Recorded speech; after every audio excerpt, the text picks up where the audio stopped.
Hi friends, welcome to Rupam's vlog. আজি doctor দিৱস হিচাপে সকলো ডক্তৰকে মোৰ ফালৰ পৰা ইয়াৰ পৰা ব্লগ দিছোঁ। তেওঁলোকৰ কৰ্মৰ তেওঁলোকৰ যি ত্যাগ, যি কষ্ট, সকলোখিনি আমি সকলোৱে বুজি পোৱাটো দৰকাৰ। আৰু মানে আজিৰ দিনটো তেওঁলোকৰ বাবে স্পেচিয়েলি আমি মনাব লাগে, কাৰণ ডক্তৰসকল হ'ল আমাৰ বাবে ভগৱান স্বৰূপ। আৰু তেওঁলোকৰ বাবেই আমাৰ কিছুমানে নতুন নতুন জীৱন লাভ কৰিবলৈ সক্ষম হয় আৰু বিভিন্ন ধৰণৰ অসুবিধাৰ পৰা হাত সাৰাৰ ক্ষেত্ৰতো বহুত সুবিধা হয়। তো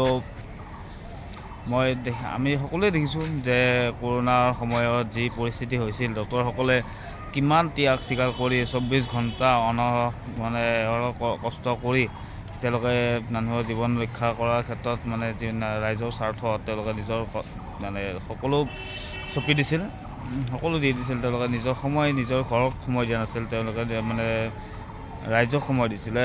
তাৰপিছত তাৰ ভিতৰতো কিছুমানে ধৰক সেই কৰোণাৰ সৈতে যুঁজি তেওঁলোকে নিজৰ দেহ ত্যাগ কৰিছে, তথাপিতো তেওঁলোকে লাষ্ট সময়লৈকে যুঁজি থকাও আমি দেখিছোঁ। আমাৰ এই দুটা এই কেমেৰাই যিটো দেখা পাইছে, সেই জীৱনভৰ কেতিয়াও আমি নাপাহৰোঁ।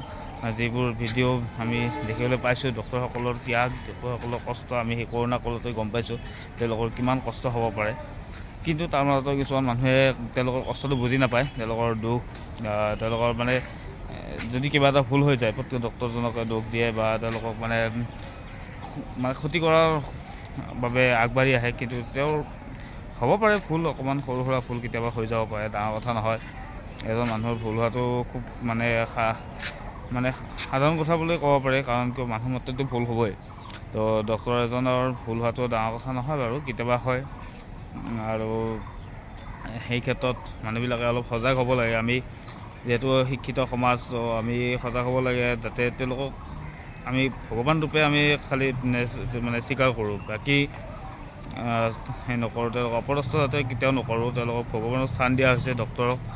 আৰু যিহেতু আমি ভগৱান অদৃশ্য, তো যিহেতু তেওঁলোকেই আমাৰ বাবে ভগৱান, তো আমি ভগৱানক যেনেকৈ ক্ষতি নকৰোঁ, কেতিয়াবা ভগৱানক ক্ষতি কৰাৰ আমাৰ সাহস নাই, আমাৰ নাই, ঠিক তেনেদৰে ডক্তৰখিনিকো আমি কেতিয়াও ক্ষতি কৰিব চেষ্টা কৰিব নালাগে, বা ক্ষতি কৰাৰ কোনো চিন্তা কৰিব নালাগে। তেওঁলোকৰ পৰা আমি পোৱা উপকাৰখিনি আমি স্বীকাৰ কৰাটো বিৰাটেই দৰকাৰ। আৰু লগতে মই কওঁ, আমাৰ অসমৰে বিশিষ্ট বহুত কেইজন ডক্তৰে ধৰক অসমখনৰ বাবে বহুত কষ্ট কৰি আছে, কষ্ট কৰে। সকলো ডক্তৰে কষ্ট কৰে, সকলো ডক্তৰে, মই নকওঁ যে কোনো পাৰ্টিকুলাৰ কোনো এজনক লৈ কোৱা নাই, সকলো ডক্তৰে কষ্ট কৰে, সকলো ডক্তৰৰে ত্যাগ আছে, আমি সেইটোক মানি চলা দৰকাৰ। তাৰ ভিতৰতো আমাৰ সকলোৰে জনা শুনা ব্যক্তি মেজৰ দীপম বৰ্মন ছাৰ, দাদা দিল্লীৰ পৰা হ'লেও, দিল্লীত যদিও তেওঁ কৰ্মৰত, ইমাৰ্জেঞ্চি বিভাগত চাকৰি কৰিও তেওঁ অসমৰ বাবে কিছু সময় হ'লেও ওলাই অসমৰ বাবে, অসমৰ স্বাৰ্থত কিমান কাম কৰি আছে, আপোনালোকে দেখিব পাইছে। তেওঁকো বহুত বহুত ধন্যবাদ। এই ভিডিঅ'টিৰ জৰিয়তে তেওঁক ধন্যবাদ জনাব বিচাৰিছোঁ যে আপুনি অনাগত দিনবোৰত অসমৰ কাৰণে আৰু কাম কৰক। আপোনাৰ যিকোনো কাম আছে সকলো আগবাঢ়ি যাওক। আমি সেই ক্ষেত্ৰত আপোনাক যিমান লাগে সহায় কৰি যাম, অসমৰ ৰাইজে আপোনাক সহায় কৰিব। আৰু লগতে যিসকল আছে ডক্তৰ, সকলোকে মই মোৰ ফালৰ পৰা সেৱা জনাইছোঁ। তেওঁসকলক সকলোৰে নাম মই এতিয়া এজন এজনকৈ লোৱাটো সম্ভৱ নহ'ব, কিন্তু দাদাক যিহেতু সকলোৱে চিনি পায়, মই তেওঁৰ থ্ৰুদিয়ে কৈছোঁ, গোটেইখিনি ডক্তৰকে মই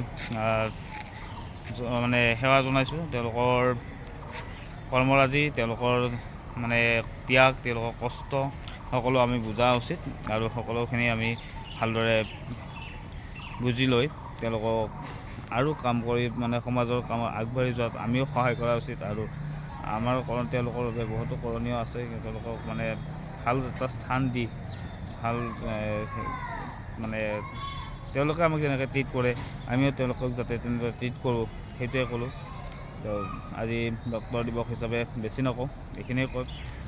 আৰু আপোনালোকৰ সকলোৱে ভিডিঅ'টো চাব, লাইক শ্বেয়াৰ কমেণ্ট কৰি দিব। ৰূপমছ ব্লগ, আপোনাক ধন্যবাদ।